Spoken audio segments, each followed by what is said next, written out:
So last time we discussed green theorem. So we are still discussing some of the topics from chapter 16. Now, maybe just to write green theorem once more on the blackboard. So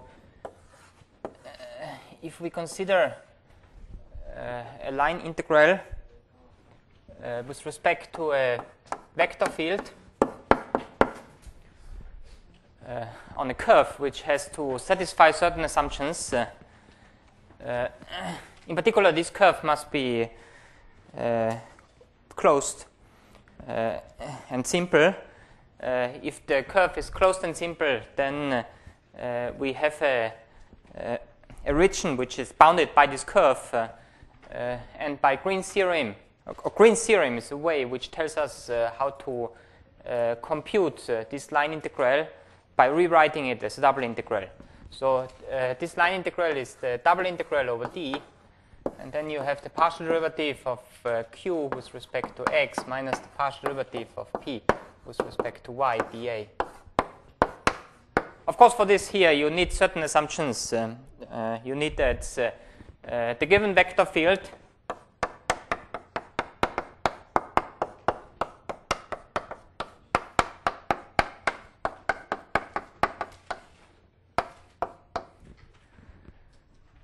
has partial derivatives. So those partial derivatives exist, are continuous. Otherwise, you cannot talk about this symbol here. So this is certainly one requirement. And as I have already mentioned, so C must be a simple curve, closed. And what is important as well, otherwise the sign is different. So the orientation of C must be such that we call the orientation positive, which means that, okay, you have here C, and this what is inside of C is called D. Okay, and we choose the orientation of C such that if when we walk around C and we stretch out our left hand, then the left hand points towards D. Okay, so this is what we call positive oriented. So you have C must satisfy some assumption, positive oriented, simple, closed, and of course must be a smooth, or piecewise smooth is enough, piecewise smooth plane curve. If those assumptions are satisfied, you can rewrite or you can compute the line integral with respect to the vector field by computing this double integral here, which might be in some cases more easy to evaluate. And I told you already last time that from a mathematic point of view, you certainly have seen this theorem in classes on physics, but from a mathematic point of view, the importance of this theorem is this is, roughly speaking, is analog of the fundamental theorem of calculus for double integrals. So here you have a double integral of some kind of a derivative, and this theorem tells you that in order to evaluate the double integral, what you need is the antiderivative. So if you consider f as the antiderivative of this function here, because this is some kind of derivative of f, so this would be then the antiderivative of this function here. So you take the antiderivative and evaluate it at the boundary of D.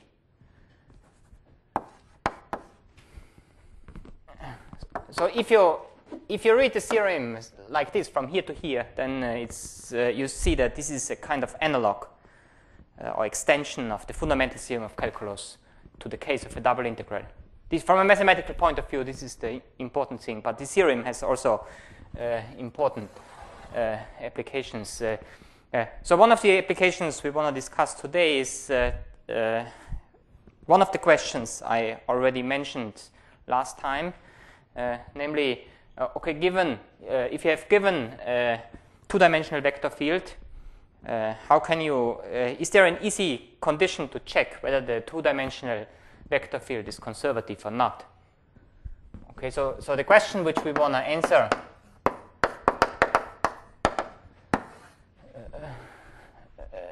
so find a necessary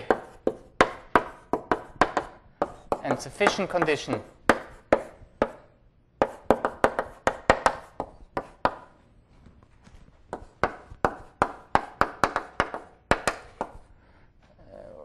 under which f is conservative.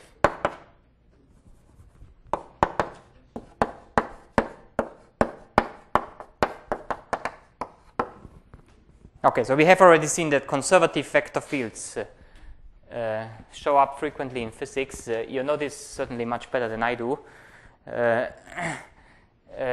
For me, the question is of purely mathematical interest. And we will see that there is a connection to Green's theorem. That Green's theorem will give us a criteria under which allows us to, for a given vector field, to check whether the vector field is conservative or not. Now, okay, in order to find such a necessary and sufficient condition, first we assume f is conservative. So if f is conservative, this means there is a potential function such that f is a gradient vector field. Okay, so you have here, this is fxi, the partial derivative of f with respect to xi, plus the partial derivative of f with respect to yj. Now, you see that if you assume that you have given a vector field, okay, which is conservative, and you assume that the partial derivatives of p and q exist and are continuous, then so if the second partial derivative of f, if the second partial derivatives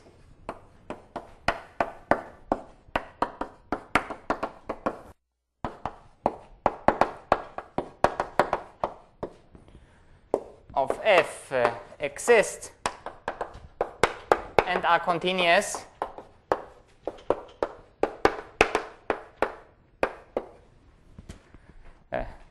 under this assumption we know that because of Clairaut's theorem, the mixed partial derivatives must be equal to 0. So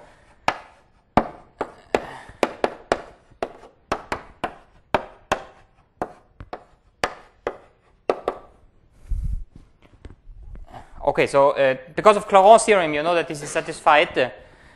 So this means that if you have given a vector field which is conservative, then the partial derivative of p with respect to y must be equal to the partial derivative of q with respect to x. Okay, so if you rewrite this condition means that the partial derivative of p with respect to x is equal to the with respect to y is equal to the partial derivative of q with respect to x. So this follows already from simply by Clairaut's theorem. So if you have given a vector field, a two-dimensional vector field, such that the partial derivatives of the component functions exist and are continuous, this is important, because under this condition Clairaut's theorem holds, then you know you have this condition here. Okay, now what we want to show is that so this condition is necessary. It's a necessary condition for f to be conservative. What we want to show is that the condition is also sufficient. Okay, so we want to show that the way you can check that a given two-dimensional vector field is conservative is you just check this condition here. One direction is already okay. Okay, if f is conservative, then we have this condition. So we have to check the other direction. The other direction is more complicated to prove. So you see, one direction for proving that this is the right condition in order to check that the two-dimensional vector field is conservative. One direction is easy. It's just Clairaut's theorem. Okay, so how about the other direction? So assume we have given a continuous vector field, or we have given a vector field such that the partial derivatives exist and are continuous, and you have this condition here.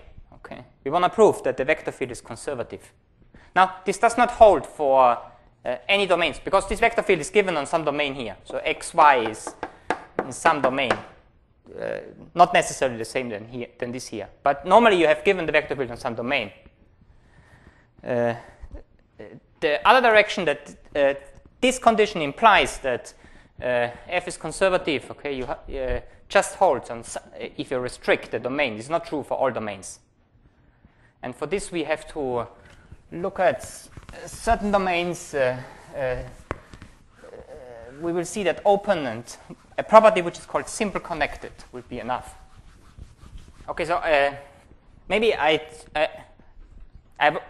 write once more the property which I just proved here on the left-hand side. So I just proved that if f is conservative,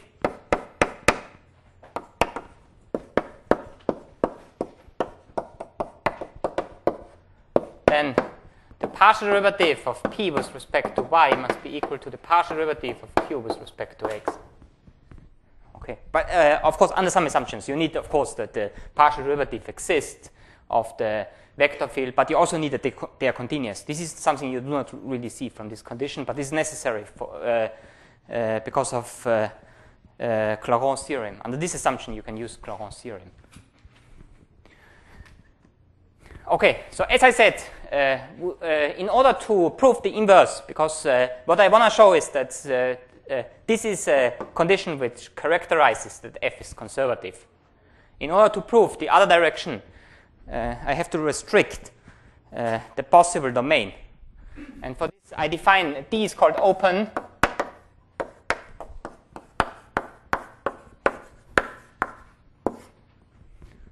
So a domain, we are always in a plane here. It's called open. If with every point you can find a small disk around the point, which is also inside the domain. Okay, if for all x, y in D, we can find a disk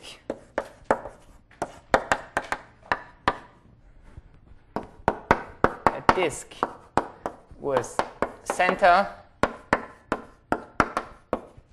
xy, which is contained in D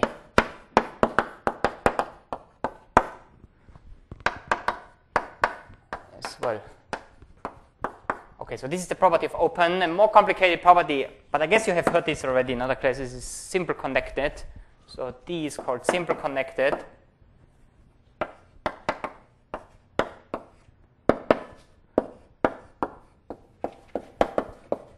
Connected is easy to imagine. A plane region is called connected if for any 2 points you can find a path going from one point to the other, which is also inside D. Simple connected means that for every closed curve, for every closed path, the inside of the path is completely in D. Okay, so in other words, a simple connected region does not have holes. So D is called simple connected. I should add here called.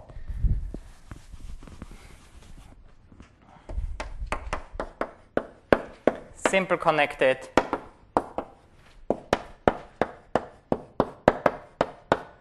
if it doesn't contain holes.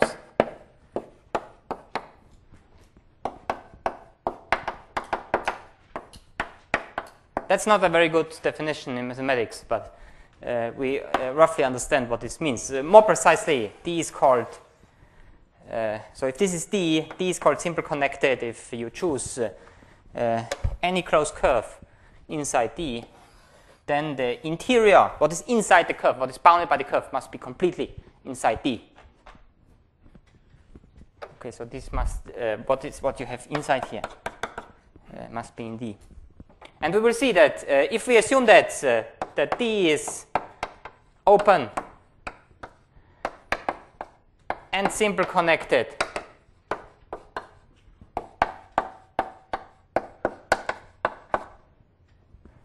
then we will have equivalence here.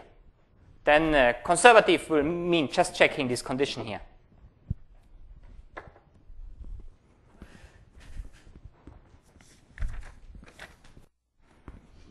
We will see in a minute why this condition here is necessary. Okay, why is it necessary? We will see in a minute why it is necessary to restrict to domains which are simple connected. The reason for this is easy because okay, if you have given this condition here, okay, for a given vector field, two-dimensional vector field, and the domain on which the vector field is defined is simple connected, then you see that by looking at Green's theorem, if you choose any closed simple curve inside D, then you see, because this is equal to 0 here, okay, so you see that the line integral over the vector field along such a closed curve, simple closed curve, must be equal to 0. Okay, so but for this, that you can apply here Green's theorem, you need the property of simple connected. Okay, because you have D, you choose inside D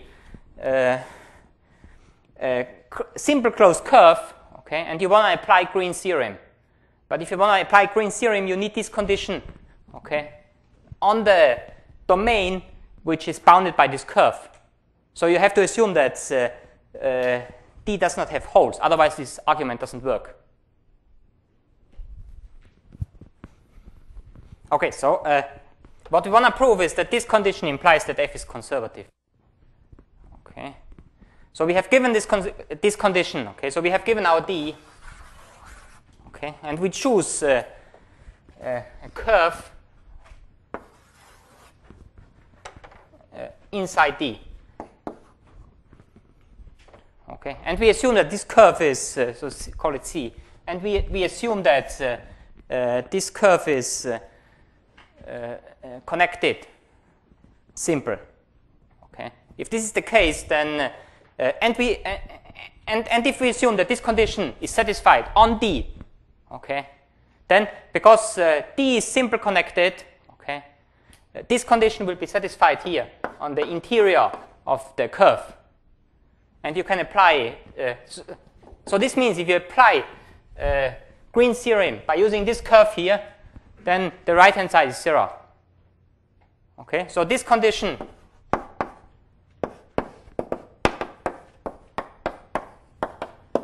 on D will imply that the line integral over any simple closed curve in D of the vector function is equal to 0. Okay, I guess you have seen this result. I just want to make clear. Why do we need these conditions here? This is from a mathematical point of view. I'm of course interested in such questions. Okay, so this simple connected I need already here because I want to apply Green's theorem. But actually, from this property, it's not immediately clear. Okay, how can I go on from this property? How can I prove that f is indeed conservative? But we will see this in a moment. Now, you see, we have already deduced the property that if this condition is satisfied on D for a given vector field, then the line integral over any simple closed curve is equal to 0. But of course, this property holds as well for any closed curve, because if the curve is not simple, okay, this means that but still closed. Okay, then you can decompose it in a finite number of simple closed curves, and you just apply Green's theorem. Okay, for every element of the decomposition. Okay, so for instance, if you have something like if C is something like this here, then you choose this curve C1 and this curve C2, and you apply Green's theorem twice. Okay, so actually this property, if this is satisfied on D, then this property holds for all closed curves or paths C. Now, this property clearly implies that so if such a property is satisfied on some domain D, so no matter how you choose closed paths inside D, the line integral is always equal to 0. This clearly means that okay, if you choose two different paths, but the starting point and the end point is the same, then the line integral, the value of the line integral, does not depend on the path. Okay, so this property is clearly equivalent to saying that okay, the line integral over C1 of f is equal to the line integral of f for all C1 and C2 sharing the same starting point and end point. All C1 and C2 with the same initial point and end point.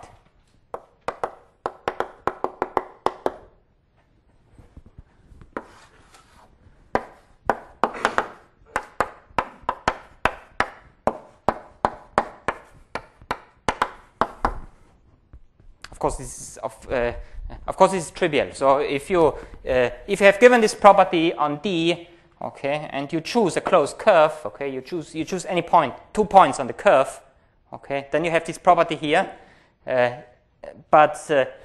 So if you so if this is D here, and we have this property inside D, then if you choose a closed curve C,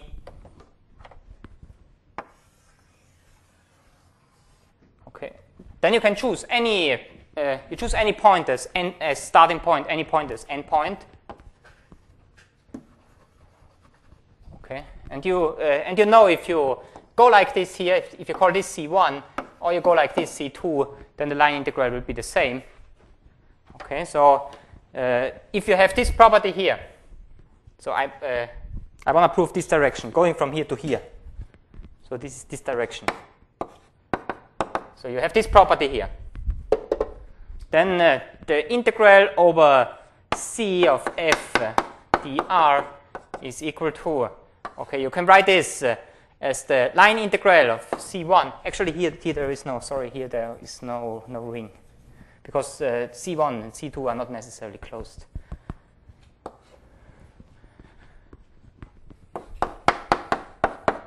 Okay, you can write this as the line integral of f along C1, and then actually minus the line integral of f along C2. Okay, and because of this property, it must be equal to 0. So if you have this property here, then you have this property, and the other direction is also trivial. If you have this property here, then of course you have this property. You just use the same way of reasoning. Okay, so if you have given 2 paths like here, okay, then you form the paths where you go, where you change the direction here in the other direction. But if you have this property, then the line integral must be equal to 0, and then you decompose it like this. Okay, also this is clear. So of course this is trivial. So we have now proved that if you have this property on D, then the line integral satisfies here this property on D, and this property is called independent of paths. So no matter how you choose a path from one point to another point, the line integral is always the same. And now this property here, we will see rather quickly that this property implies that f is conservative. So if you have given a vector field, a two-dimensional vector field, such that you have this property on some domain D, and D has to satisfy some assumptions, then it's not complicated to show that f must be conservative. Okay, so if I call this property, let's say star, then I claim that star, so this is my claim, this property implies f is conservative.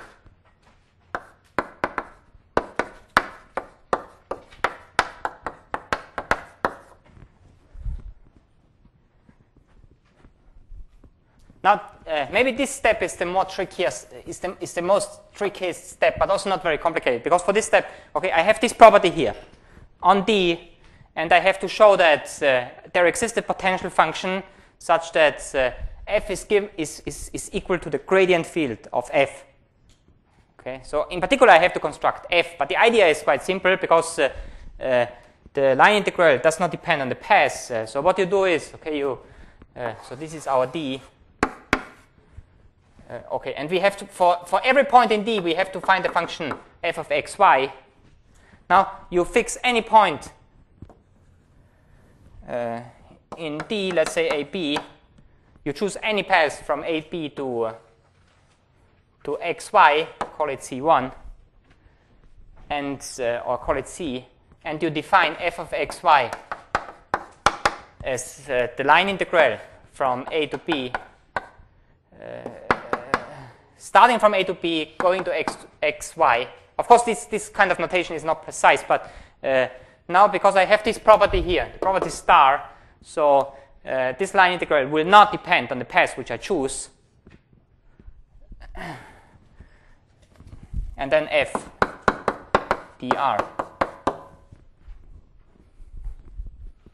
Okay, and I just have to show that if I choose such a function f, then this is the potential function of the vector field.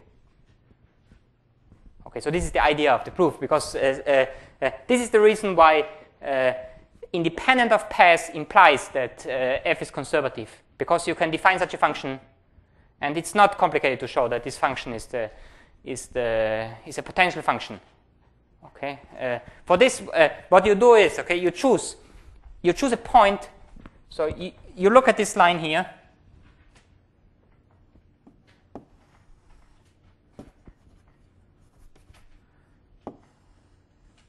You look at the line where you keep y constant.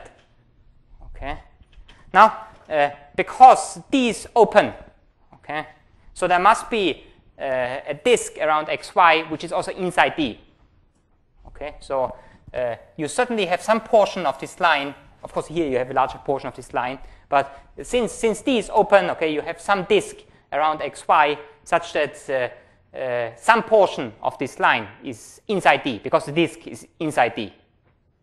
Okay, and now the idea is, okay, you choose on this, you choose here some other point, and you call this other point, let's say x1, y. And now you decompose C by, so first you go from AB to x1, y, and then you go along this line. Okay, so the f of xy, because of this property, okay, you can choose the path from AB to xy however you want. Okay, so the way I choose it is, okay, I first go from AB to x1, y. Okay. And then I go from x1, y to xy along this line here, which you see. For this I need open. For this I need that D is open.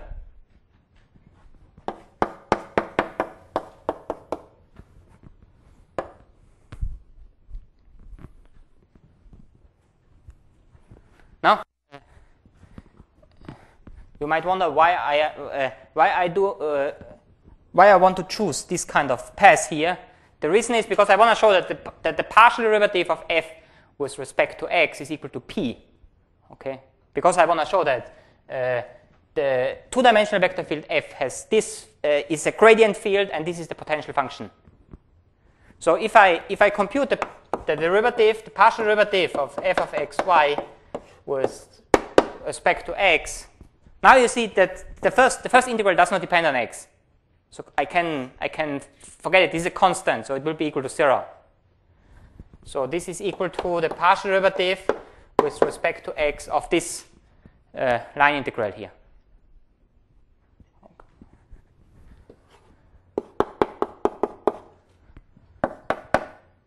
So this here is x1, y, and this is xy here. And here I have pxy dx plus qxy dy, okay, by the definition of the line integral. Okay, so here I can easily choose a parametrization of the path which I choose here. Okay, because for instance I choose x is equal to t and y is a constant. Y is equal to y, and t goes from x1 to x. This is the parametrization which I choose.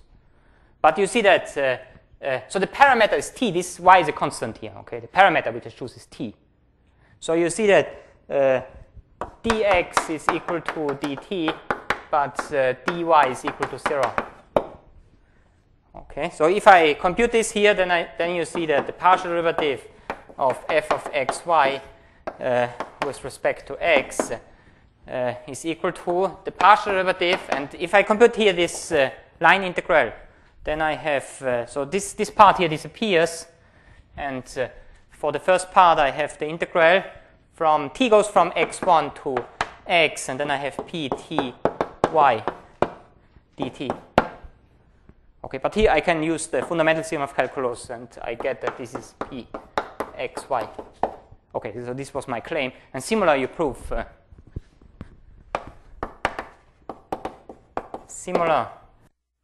You prove that the partial derivative of f with respect to y is equal to qxy, which means that f is really a potential function of the two-dimensional vector field f.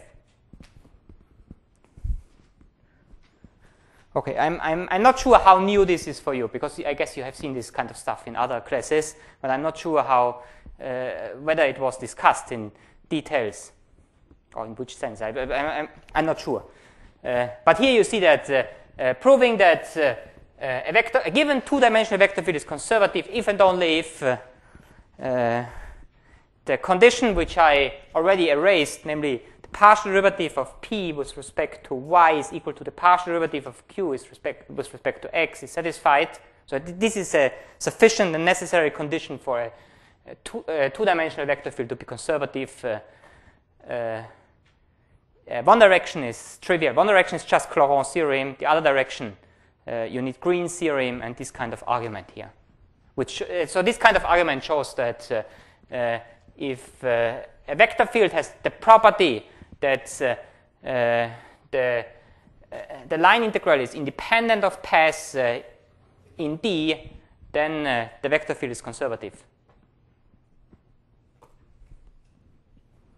Okay, so maybe let's summarize this. Okay, so if D is open and simple connected,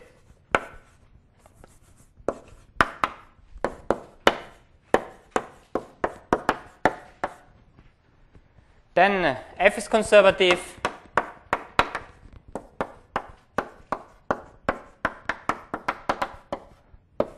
if and only if this condition is satisfied on D.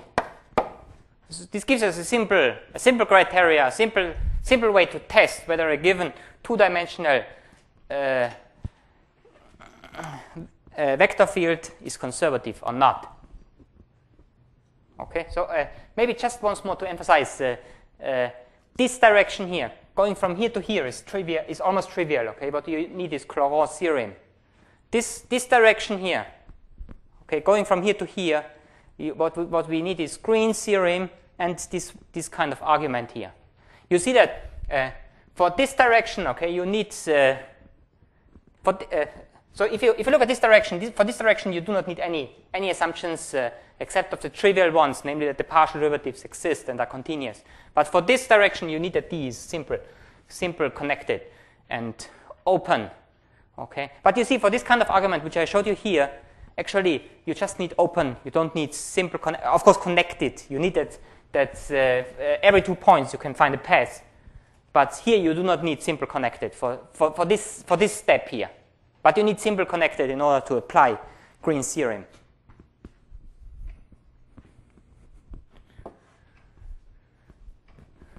Okay, and you see that this is easy to check. For instance, if we look at an example, so for instance, if the given vector field is 3 plus 2 xy I plus x squared minus 3y squared j, then you see that and xy in so xy in the two-dimensional space, R square is open and also, of course, simple connected. So if you have this condition here, if you have this two-dimensional vector field, then you see, okay, trivially, if you look at the partial derivative of p with respect to y, okay, which is 2x, and the partial derivative of q with respect to x, which is 2x as well. So you see that f is conservative.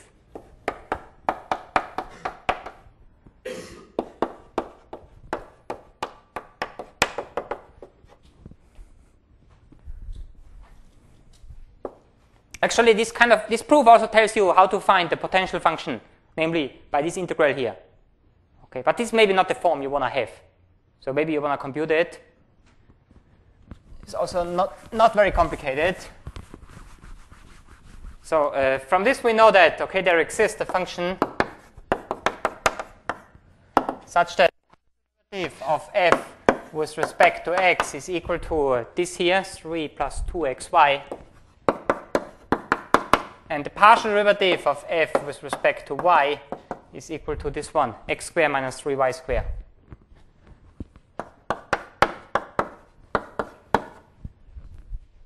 Okay, so for instance, from the first one, you get that f of xy must be equal to 3x plus x squared y plus a function which depends on y.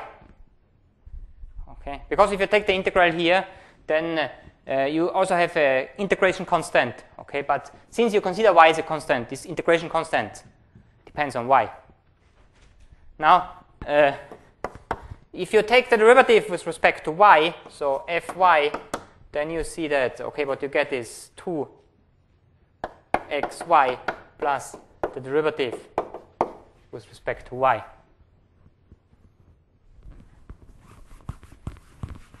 Maybe it's easier to do. So to look at this first here.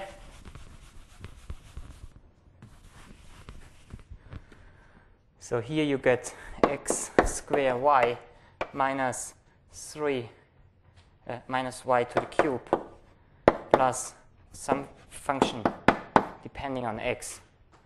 So if you take now the derivative, this is easier.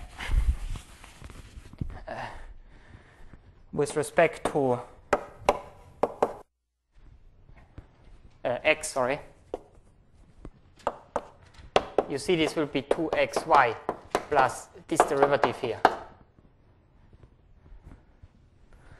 And you see that because if you plug this in here, so you see that 2xy plus the derivative with respect to x must be equal to 3 plus 2xy. So, okay, this will cancel. So what you get is h of x is 3x plus a constant. So what you get is, okay, f of xy is equal to x squared y minus y to the cube plus 3x plus a constant. Okay, so you see that it's also possible to compute the potential function. Now, this is one example. Maybe I want to stress that improving that taking the partial derivative of p with respect to y and checking whether it's equal to the partial derivative of q with respect to x. This condition, okay, one step was to prove that if we have given a vector field and the vector field is independent of paths in D, then this will imply that f is conservative. Actually, also the inverse is correct, and the inverse holds for even under a more general, under almost no restrictions for D. So if f is independent of paths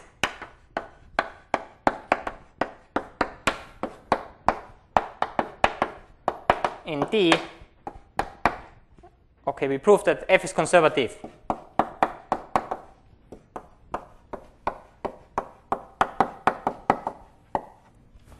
And here what we need is for D, we need the assumption D is open and connected. So here it's not necessary that D is simple connected.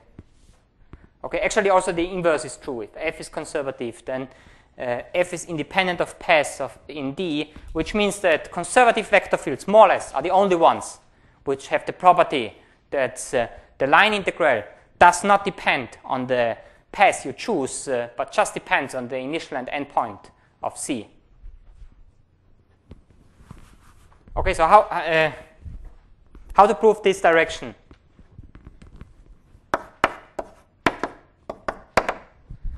Okay, so we have given a f which is conservative, and we want to prove that the line integral over f dr, okay, if you go from some point AB to some point xy, sorry, I should write here the gradient of f.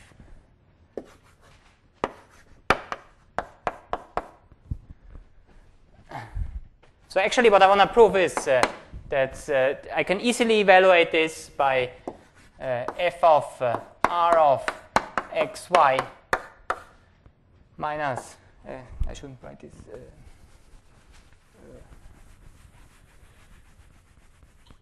okay, in the textbook you find this slightly different. So we choose here a point, let's say A and let's say B, which is a point in the plane. Okay, and you can evaluate this by f of r of B minus f of A.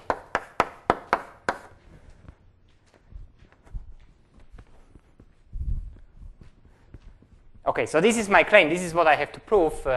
This is actually not so complicated. You just write this out here. So the gradient is given by, okay, so you have fxi plus fyj. And now, by definition here of the line integral, so you have here the integral from A to B, and then you have the gradient of f times, so this is the dot product with derivative of r with respect to t dt. Okay, now you plug everything in, so you have the integral from A to B. So what you have here is f of fx of r of t, and then you have, I should introduce, I think it's time to introduce the r of t. So let's say the component functions are given by x of t and y of t. Okay, then you have here f of f with respect to x of, or let's write this, the partial derivative of f with respect to x, evaluated here this function, times the partial derivative of x with respect to t, plus the partial derivative of f with respect to y, times the partial derivative of y with respect to t dt. But you see that this is a derivative, namely you can write this here as the integral from A to B, and then you have the normal derivative with respect to t of, okay, you have f of x of t, y of t dt, by using the chain rule. And by the fundamental theorem of calculus, okay, what you get is this is f evaluated at B, okay, but you can write this as r of B minus f evaluated at A.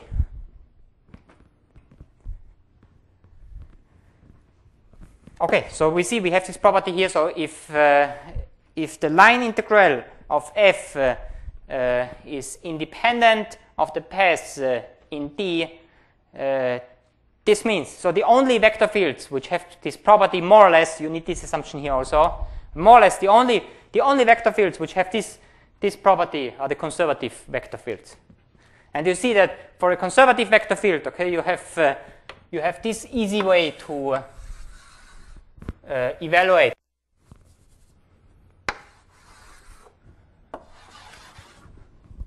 You have this easy way to evaluate the line integral over a conservative vector field. And this theorem is sometimes called the fundamental theorem for line integrals. So this is another version of the fundamental theorem of calculus.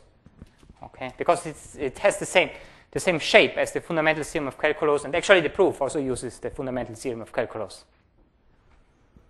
Okay, so in order to summarize, we know that okay, conservative vector fields can be characterized as the vector fields where the line integral is independent of paths, and an easy way to check whether a vector field is conservative or not is you check whether the partial derivative of p with respect to y is equal to the partial derivative of q with respect to x on d.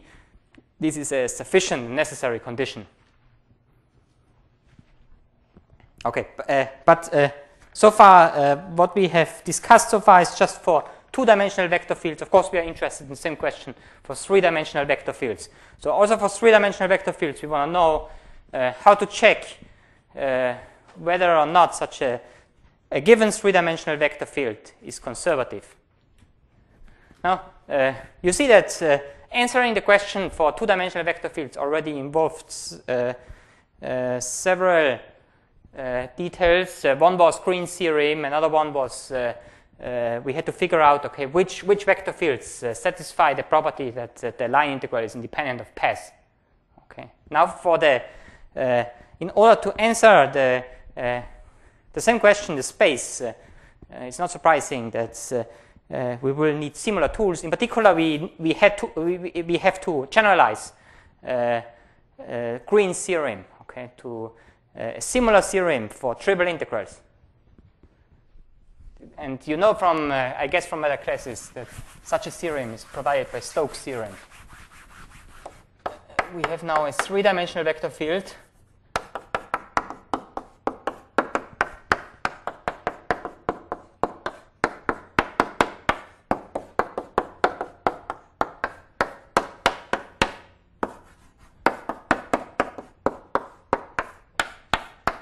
Okay, again, the same question.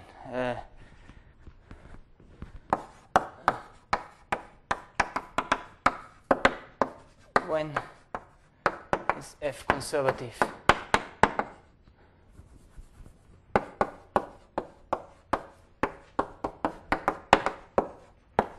Okay, so again, we would like to have a condition which allows us to easily check a given three-dimensional vector field, an easy condition which we can use to check whether the given vector field is conservative or not.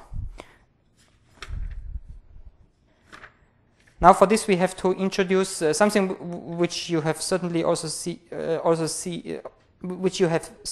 seen in other classes, the so-called curl. Okay, for this, I introduce first the notation. Okay, so the so-called del operator.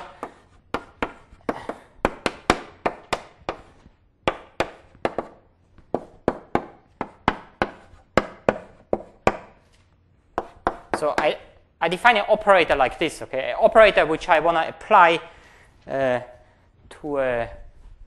for instance, vector field, okay? The so-called del operator, okay? Not to a vector field, sorry, to a function, okay? So, for instance, if I apply this operator, you can consider this operator as a kind of function, okay? So, if I apply this operator to f, okay, then what I do is, okay, I just write here, and because I have here this free position, so I just apply those three derivatives onto f. Okay, so if I do this, if I apply the del operator on f, then what I get is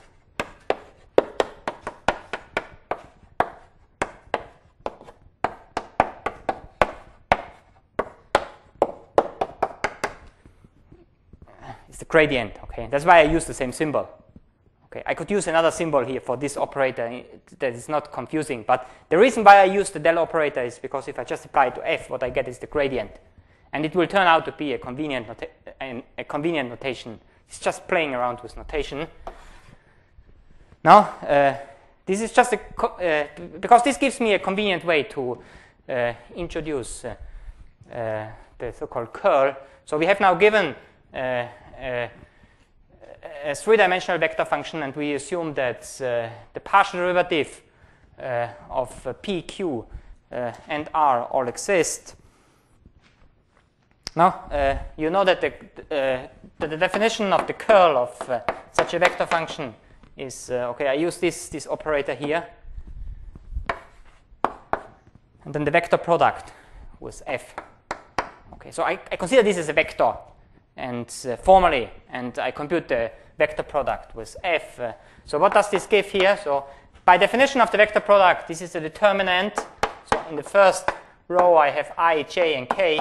In the second determinant, I have the components of delta, which is the partial derivative with respect to x, the partial derivative with respect to y, the partial derivative with respect to z. And in the last row, I have the coordinates of f, which are p, q, and r. Okay, so I have to compute this determinant, but by the definition of such a determinant, so first I have to compute the partial derivative of r with respect to y minus the partial derivative of q with respect to z. So this is the coordinate in x direction plus, actually it's minus, but I have to, so it's the partial derivative p with respect to z minus the partial derivative of r with respect to x, j, plus, and the final one is the partial derivative of q with respect to x minus the partial derivative of p with respect to y, k. You see that the last coordinate, the last part you see here, okay, was if this is equal to 0 was the necessary and sufficient condition for a two-dimensional vector field to be conservative. And we will see that the generalization of this condition, okay, into the three-dimensional space will be, okay, f will be conservative if and only if the curl is equal to 0. Okay, and you see that if you just look at the last coordinate, okay, this was the condition for the, this just boils down to the condition for the two-dimensional vector field. So this is then an extension of the previous results to the three-dimensional vector field. Okay, so from a mathematical point of view, the importance of the curl is that it gives you a convenient way to check whether a three-dimensional vector field is conservative or not. Okay, because of the following result, which gives you already one direction of my claim that the curl is equal to 0 is a sufficient and necessary condition for f, for a three-dimensional vector field f, to be conservative. Okay, so if f is conservative,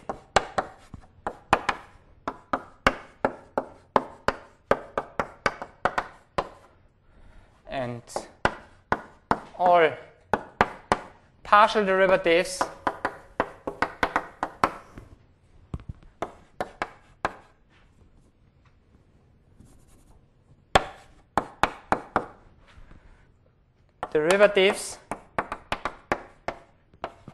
of the component vector fields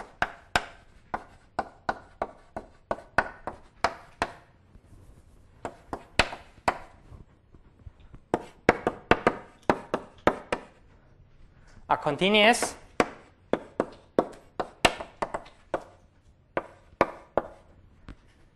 then the curl of f must be equal to 0. This, of course, is a vector. Now, this is actually, once more, it's just Laurent's theorem, okay? Because p is now the partial derivative of some potential function with respect to x, and q is the partial derivative of the potential function with respect to y, and here with respect to z. You plug this in, you get, in terms of f, you get here second derivatives. So, for instance, here you have, because r is the partial derivative of f with respect to z, then with respect to y, and q is the partial derivative with respect to y, and then with respect to z, must be equal to 0, okay, because of Laurent's theorem. So this follows here from Laurent's theorem.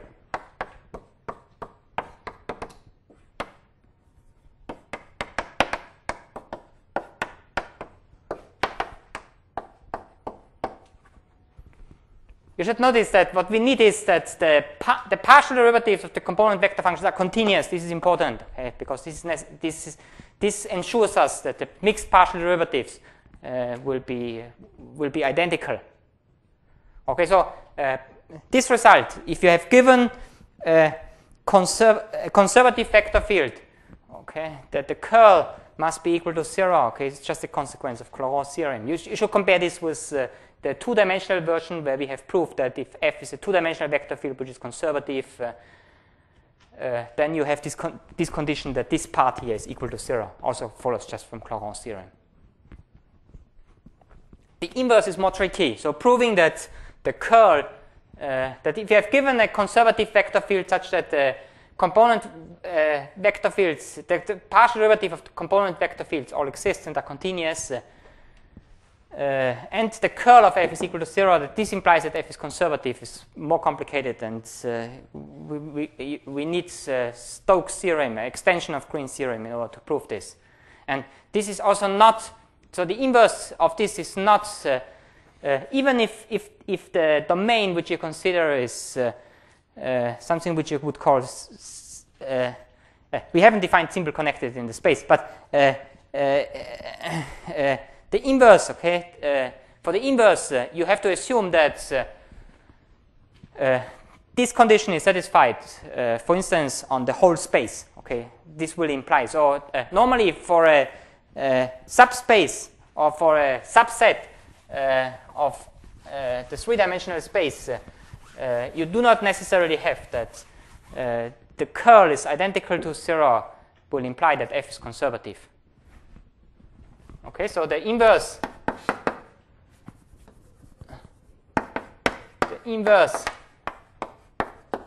holds as well if this condition here, the curl of f is equal to 0, holds for all x, y, z in the in the space. Okay, so under this condition, so more or less this condition is a necessary and sufficient condition under which a three-dimensional vector field is conservative. So a three-dimensional vector field is conservative if and only if the curl is equal to 0. Okay, so this helps you to check easily. For instance, if you have given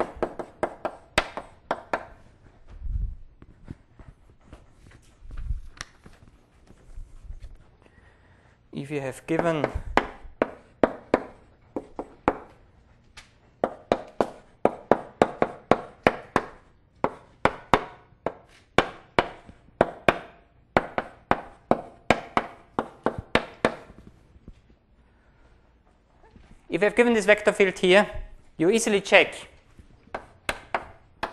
that the curl of f is the 0 vector. Okay, so this will imply that f is conservative.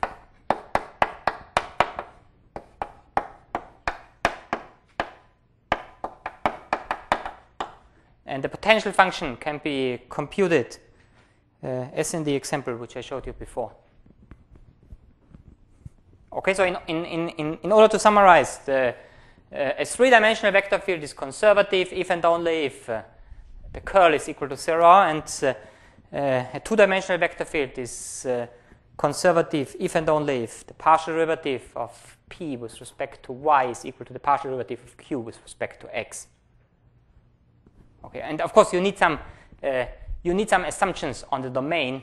So here, in the three-dimensional version, you need normally stronger assumptions. You need like this condition holds for all points in the space, but in the two-dimensional situation, okay, we can prove it. We have seen the proof for simple connected, for open and simple connected. Okay, so you also certainly know from physics that this curl has some interpretation.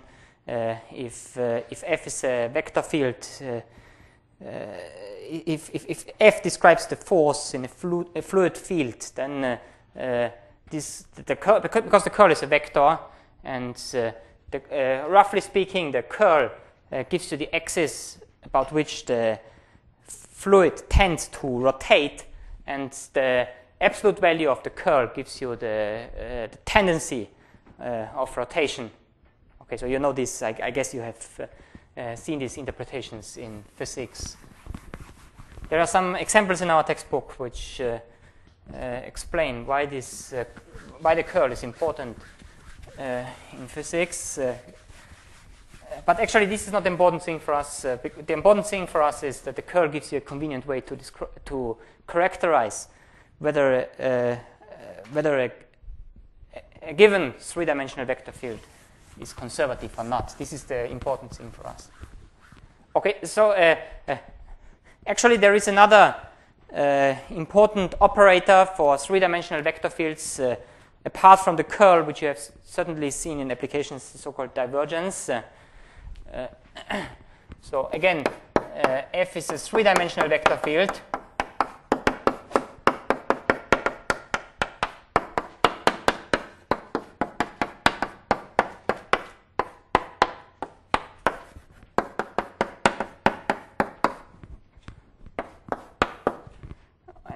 So another important operator is the divergence of the vector field, which is defined as the del operator dot product with f. Okay, so this is just the partial derivative of p with respect to x plus the partial derivative of q with respect to y plus the partial derivative of r with respect to z.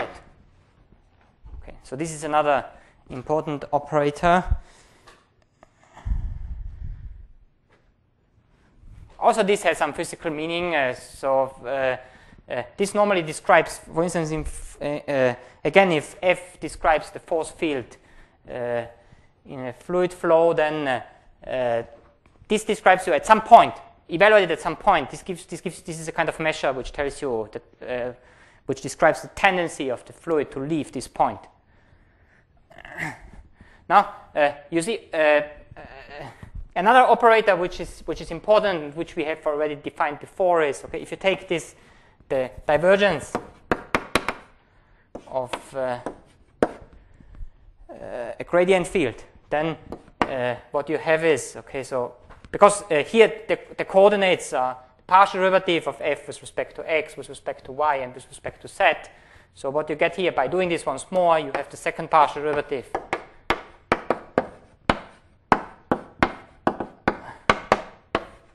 of f, the sum of the second partial derivative with respect to the three variables, and this is sometimes called, so this is the Laplace operator.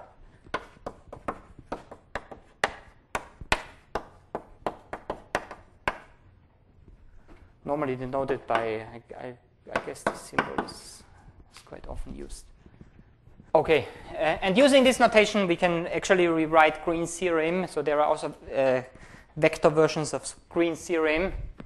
So once more, Green's theorem told us that the line integral over a simple closed curve of a two-dimensional vector field is equal to the double integral over d, and then the partial derivative of p with respect to x minus the partial derivative of q with respect to y dA. Now, since we have already seen that, so the first version is quite trivial. Since we have already seen that this is the last component of the curl, we can replace this here by the curl of f times k. This is a version you sometimes see for Green's theorem. Another version for Green's theorem is the following one. So the line integral over c of f times. And now you multiply, because actually here, for the definition of this one, so we remember that this is the line integral along c of f times. And then you multiply with the derivative of the unit tangent vector with respect, you do this, and then you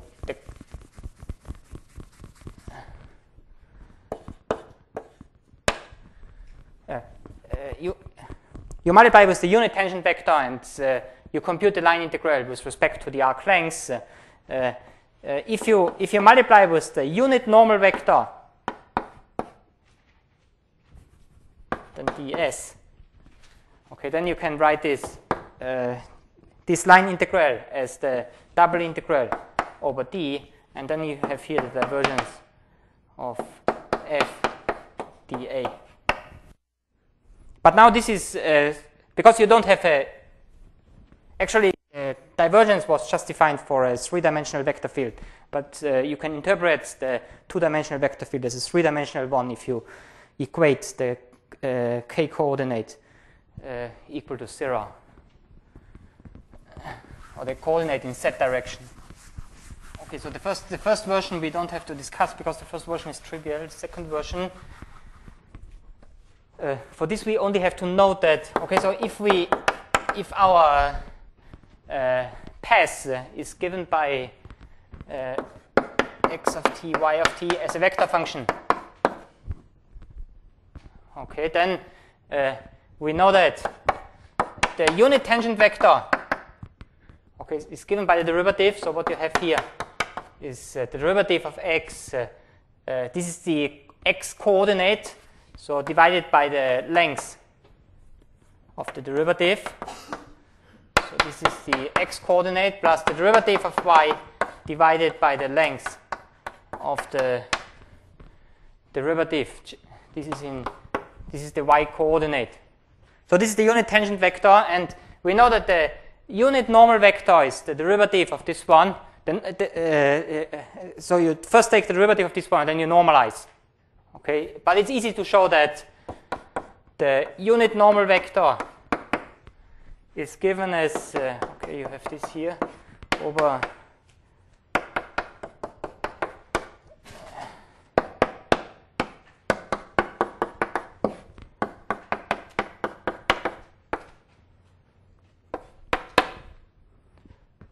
this, of course, is trivially a normal vector, okay? But the unit normal vector is a special normal vector.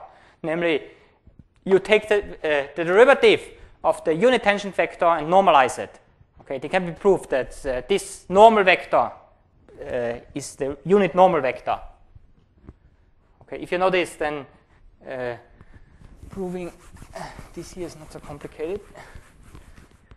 Because if you know this, then you look at this line integral here. F times, so this is the vector product with n, and then you have ds. Okay, but this is equal to, so here we have just two coordinates, p and q. So you have p of x of t, y of t, and then this one, I erase this and I have more space. Okay, so this is the line integral with respect to c. Now, so actually I can write this as if I, or let's keep this here. Then I have p of x of t, y of t, and then I have to multiply with this one, so the derivative of y of t over this here, and then minus, and then I have q of x, y, and I have the derivative of x of t over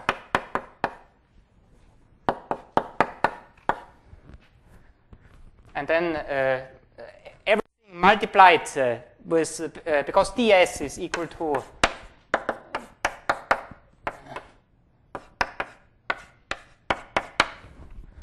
so everything multiplied with this here, with the length of the derivative of r and then dt. Actually, I should write this as integral from a to b, where where our parametrization is such that t is between a and b. Okay, now,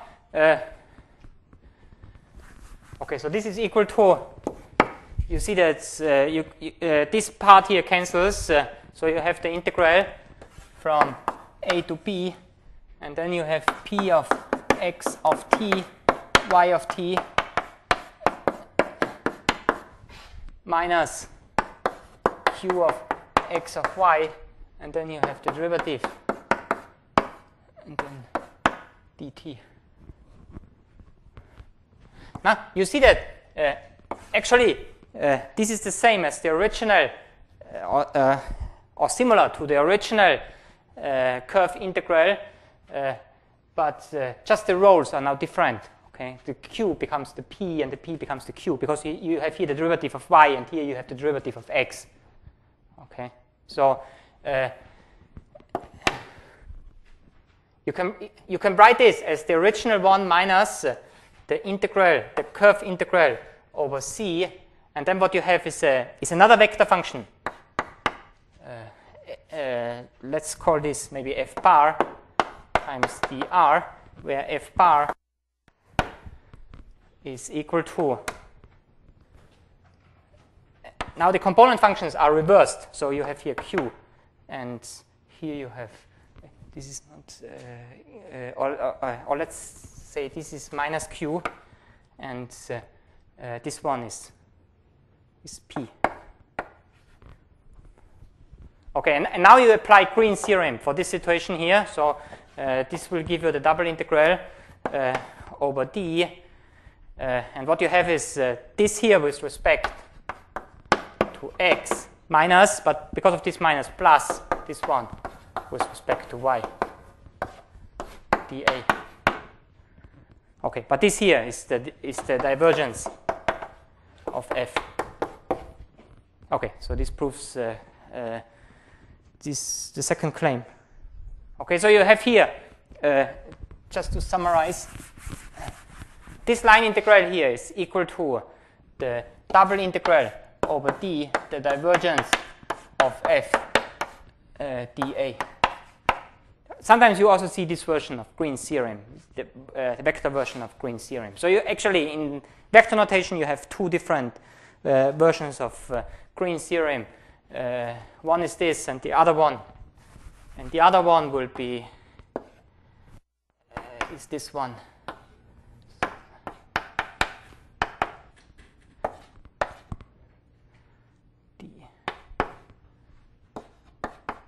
And here you have now the curl of f times k dA. So this would be the other one. Okay, you see, because by definition this here is the dot product of f with respect to the unit normal vector. Okay, so you see that this kind of describes you the component of f in direction of the unit tangent vector, and this is the component of f in direction of the unit normal vector, and expressed as a double integral. So this is sometimes you see Green's theorem in this form here, the vector version.